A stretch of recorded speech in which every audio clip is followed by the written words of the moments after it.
सेलू तालुक्यातील कुंडी शिवारात गट क्रमांक 67 मध्ये अनधिकृतपणे प्रवेश करून ट्रॅक्टरने पाळी घालणाऱ्या 4 जणांनी फिर्यादी यास शिवीगाळ करून जीवे मारण्याची धमकी देण्याची घटना 7 मे रोजी दुपारी 4 वाजता घडली। या प्रकरणी सेलू पोलीस ठाण्यात 8 मे रोजी रात्री 7 वाजता गुन्हा दाखल करण्यात आला आहे। याबाबत पोलिसांनी दिलेली माहिती याप्रमाणे, सेलू तालुक्यातील कुंडी शिवारात गट क्रमांक 67 मध्ये अनधिकृतपणे पाळी घालण्यासाठी शेतात का आलात असे विचारताच आरोपितांनी फिर्यादी यास तू हे शेत का घेतले,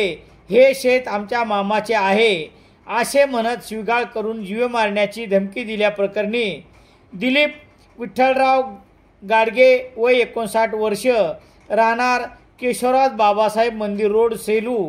यांनी दिलेल्या फिर्यादीवरून गुन्हा रजिस्टर नंबर 251/2024 कलम 447 504 506 34 भादवी अन्वे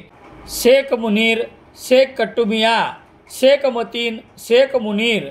शेख नसीर, शेख मुनीर, शेख नयूम, शेख मुनीर राहणार सर्व दत्तनगर सेलू यांच्यावर गुन्हा दाखल करण्यात आला आहे। पोलीस निरीक्षक दीपक बोरशे यांच्या मार्गदर्शनाखाली पोलीस उपनिरीक्षक अशोक जटाळ हे पुढील तपास करत आहेत।